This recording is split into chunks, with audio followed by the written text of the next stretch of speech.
এমনও পোড়া কপাল আছে রমজানের ভিতরেও গুনাহ করে। আহা, রমজানের সাহারিও খায়, গুনাহও করে, রাতে তারাবি পড়ে, ঘুমানোর আগে মোবাইল স্ক্রিনে পর্ন ভিডিও দেখে, নাটক দেখে, সিনেমা দেখে। ও যুবক, রমজান কি তোমাকে বুঝায় নাই যে এই রমজান হচ্ছে পাপ থেকে বাঁচাবার শ্রেষ্ঠ মাস? রমজান পেয়েও তুমি গুনাহ করলা, এত বরকতের সময়ে তুমি গুনাহ করলা, কেমনে পারলা? তুমি কেমনে পারলা? রবের আগুন কি তোমার সহ্য হবে? যখন তোমাকে ফেলে দেওয়া হবে তুমি কি সহ্য করতে পারবে? ভয়ঙ্কর দিন যে সামনে আসতেছে, তোমার কি মনে পড়ে না? কেমন ভয়ঙ্কর দিন! আল্লাহ পাক কয়, রাসূল তাদেরকে আপনি একটা ধাক্কার খবর শোনায়া দেন। আল কারিআতু মাল কারিআতু ওয়া মা আদরাকা মাল কারিআহ। সূরাটা পারেন? এটা ভাইরাল একটা সূরা, সুন্দর একটি সূরা, সূরাতুল কারিআহ। পড়ুন আমার সাথে।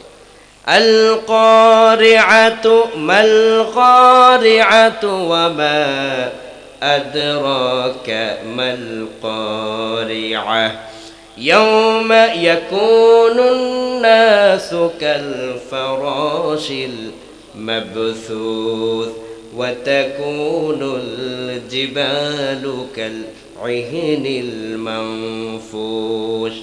আল্লাহ কয়, হে রাসূল, উম্মতদেরকে জানায় দেন, মহা প্রলয়ের কথা জানায় দেন, মহা ধাক্কার কথা জানায় দেন। লন্ড বন্ড করে দিবে যেই ধাক্কা, জানায় দেন। মাল কারিআ, জানেন নাকি এই ভয়ঙ্কর প্রলয়টা কি? আল্লাহ রাব্বুল আলামিন বললেন, সেদিন কি ভয়ঙ্কর অবস্থা মানুষের হবে। ইয়াওমা ইয়াকুনুন নাসু কাল ফারাশিল মাবসুস, বিক্ষিপ্ত পতঙ্গের মতো ও মানুষ তুমি ঠিককে পড়ে যাবে। তুমি এত শক্তিশালী, তোমার তর্জনী হেননে দুনিয়া কাঁপে, তোমার হুঙ্কারে পৃথিবী কেঁপে ওঠে। সব ক্ষমতা একমাত্র কার? আল্লাহ পাক বলছেন, ধাক্কা দাও রাসূল, তাদেরকে শোনান। এই রমজান পাওয়ার পরেও পাপ করে, কেমনে সম্ভব? আল্লাহ রাব্বুল আলামিন বলেন, ভয়ঙ্কর দিন তো সামনে আসতেছে তাদের জন্য, যেদিন তারা ছিটকে পড়ে যাবে। ওয়া তাকুনুল জিবালু কাল ইহনিল মানফুশ, বিশাল যেই পাহাড় তারা দেখে ভয় পায়, আর আসমানের দিকে তাকায় বলে, এত বিশাল পাহাড় আল্লাহ পাক কেমনে বানালেন? সেই বিশাল পাহাড়গুলো সেদিন তুলার নেই, উঠতে থাকবে। কোন আল্লাহু আকবার! বিশাল পাহাড়। আমি পৃথিবীর বহু পাহাড় ভ্রমণ করেছি।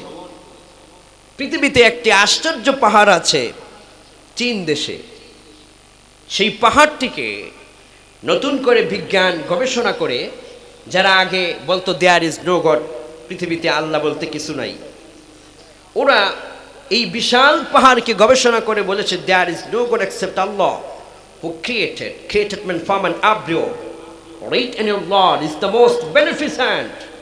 একটি পাহাড় নাস্তিকদের জীবনকে পাল্টে দিয়েছে, ইমানের দরজাকে খুলে দিয়েছে, তারা আল্লাহর কাছে মাথা নত করতে বাধ্য হয়েছে। কোন আল্লাহু আকবার! চীনের সেই পাহাড়, ওই পাহাড়টি, একটি পাহাড়ের মধ্যে 7টি কালার আল্লাহ মারছে।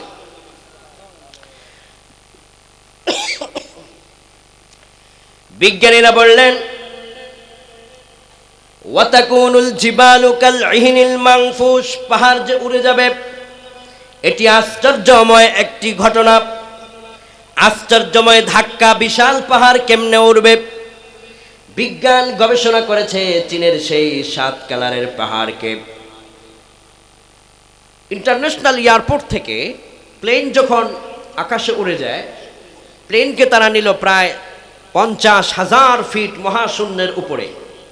ওখান থেকে তারা আধুনিক যন্ত্রের মাধ্যমে সেই পাহাড়কে তারা গবেষণা করলেন, অবজার্ভ করলেন, দেখলেন যে 50,000 ফিট উপর থেকে, প্লেনের ভিতর থেকে এই পাহাড়ের দিকে তাকালে মনে হচ্ছে পৃথিবীতে যেন আল্লাহ পাক একটি গোলাপ ফুল নানান রঙে রঙ্গিত করে সুন্দর করে সাজিয়ে রেখেছেন। কোন আল্লাহু আকবার।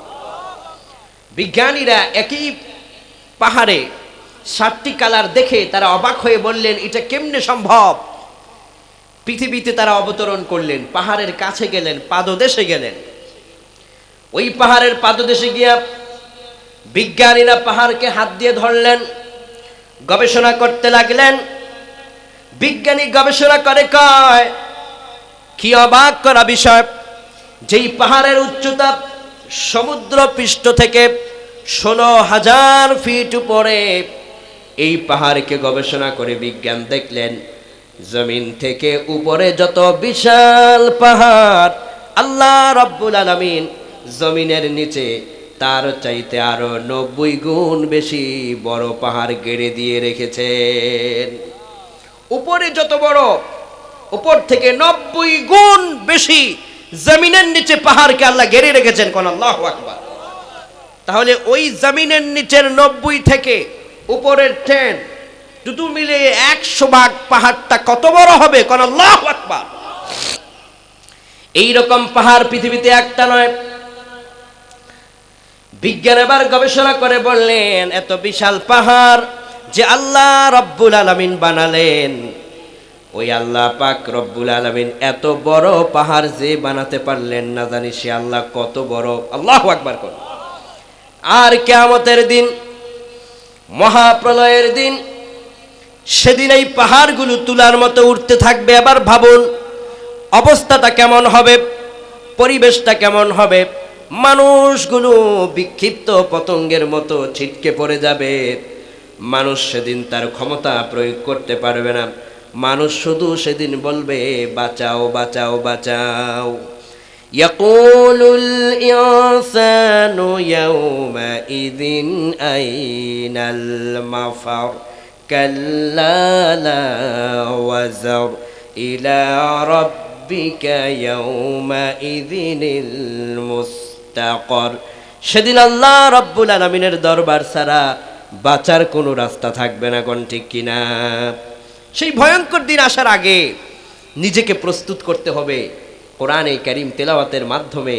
রমজানটার ভিতরে এই সূরাতুল মুলকটাকে বেশি করে তেলাওয়াত করলে নেকের কাজে প্রতিযোগী হওয়ার তৌফিক দিবেন যিনি, তিনি কে? আল্লাহ। এই জন্য কয়, শোনো, সূরাতুল মুলকটাকে একটু করে পড়বা আর একটু তরজমা পড়ার চেষ্টা করবা। প্রথম দিকে আল্লাহ পাক বলে দিলেন, আল্লাযী খালাকাল মাউতা ওয়াল হায়াতা লিয়াবলুয়াকুম আইয়ুকুম আহসানু আমালা।